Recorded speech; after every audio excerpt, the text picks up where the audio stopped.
The Chicago Bulls finish off their regular season going 39-43, good enough for 9th in the Eastern Conference. Oddly enough, the same record and seed they finished with last year. Going into the season, I had the Bulls winning 35 games, which a lot of people thought I was out of my mind, including Vegas, who had the Bulls preseason over-under set at 27.5 wins, and somehow this team even blew my expectations out of the water. Never did I think, after the moves they made over the offseason and going down this path of a youth movement, that the Bulls would finish with the same record they had last year when they were actually trying to push to win and compete then.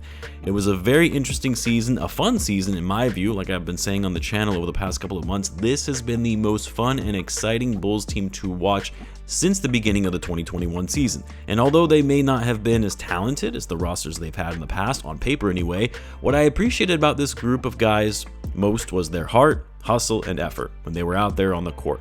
They were always giving it their all. Now, I'll have some content out this week leading up to the play-in, including some player grades, and I'll likely do a season overview of some kind, but in short, I can honestly say this was the most enjoyable season that I've seen from the Bulls in quite some time. Now, as far as this game goes, I mean, just like the game against the Wizards, very little stakes for either team, that is. Bulls have already clinched the 9th seed. The Sixers were already eliminated from playoff contention weeks ago.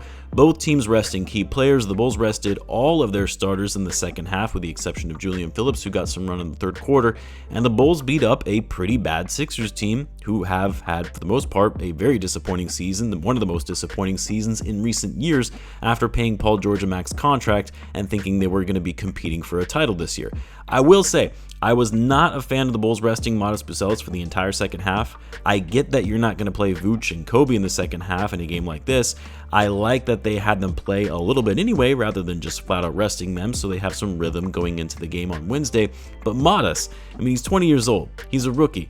I know this game means nothing. I know that he's now effectively your starter, and you want to ensure you're getting your starters the rest they need in a win-or-go-home game, but any minutes, any experience is valuable for the kid. I would have liked to have seen what they did with him with Julian Phillips and giving him 26 minutes, some kind of playing time in the third quarter, but just putting him out there for 14 minutes, especially when he was kind of feeling it, went 3 for 3, was active defensively, getting up on the boards. Yeah, I don't know, that one just didn't make sense to me, and I know that this is super armchair GM or coach here, and obviously those guys are going to know way better than me what's best for the team. I just think it's worth giving a rookie, a promising rookie that is, that you're looking to build with for the future, as much playing time as it makes sense. Funny enough, the bench actually played much better than the starters did. Starters were a bit sloppy, turning the ball over a lot. They were clanking shots left and right to the point where you thought this G League Sixers team might actually win this game with the way the Bulls were playing.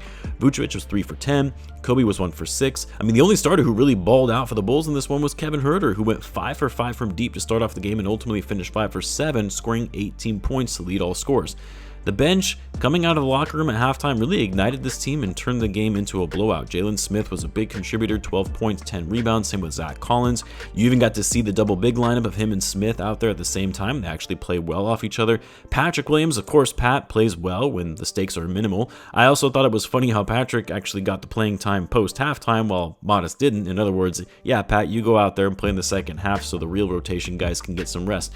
Played well, though. 15 points, 6 for 12, 3 for 8 from 3, 6 rebounds, 4 assists, 2 steals and a block. But again, this was against inferior competition, and it's about time we start to see Pat putting up these kind of performances against some of the best teams with some of the highest stakes. I'll be curious to see how they use Pat and play him, because they're going to need his size in that matchup. But is Pat really going to show up for the Bulls like they need him to in a game like that? Because historically, he has not played well under pressure and oftentimes becomes a liability for them. I mean, in a game like that, Billy is probably going to ride his starters for most of it and keep his rotations down to 7 or 8 players. So I would suspect Pat probably isn't going to get much playing time regardless, but still, can't have him going back to being passive Pat and dribbling the ball off his foot in a game like that. Also, Jevon Carter, man, I mean, even in these last 2 games where the Bulls are resting guys and he's actually getting an opportunity, he's just been really bad, just jacking up as many shots like Talen Horton-Tucker does, but unlike Talen Horton-Tucker, he can't make them. Not the best decision maker, hasn't been that great on defense, which is what he really thrived on in his time in Milwaukee. Man's definitely going to pick up that player option for the final year of his contract. We'll see if the Bulls maybe look to do a buyout, because this man really isn't going to provide any sort of value to this team going into next season. Anyway, Bulls took care of business even without Josh Giddey once again, which, by the way, it's not like he needed to play in a game like this if he's still experiencing pain in that wrist. Might as well sit him out when you have the play-in coming up.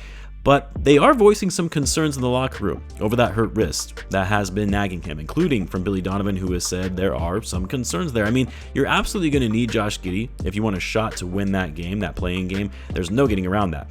And you obviously want him healthy beyond that should they advance to the playoffs. Now, that said, Giddey did sit out the game against the Cavs as he was wearing that wrist brace, but then he came back in that must-win game against the Heat and balled out and had one of his best games of the season, getting another triple-double. So hopefully that means he's fine. The Bulls are just being a little extra cautious and only playing him when they absolutely need to. Lonzo Ball update as well, so obviously did not play tonight, and they said it's unlikely he'll play in the play-in as well, but are optimistic he could play in the playoffs if they get there. I mean, to me, it sounds like, and it's been that case for a while now, Lonzo's just out for the season. I don't know why they're not coming out and saying it. I mean, at this point, I don't even know if it makes sense to play him if you want to avoid the risk of making his injury worse. Get him rested for this upcoming season, especially if you're wanting to showcase his value on the open market in a potential trade next year.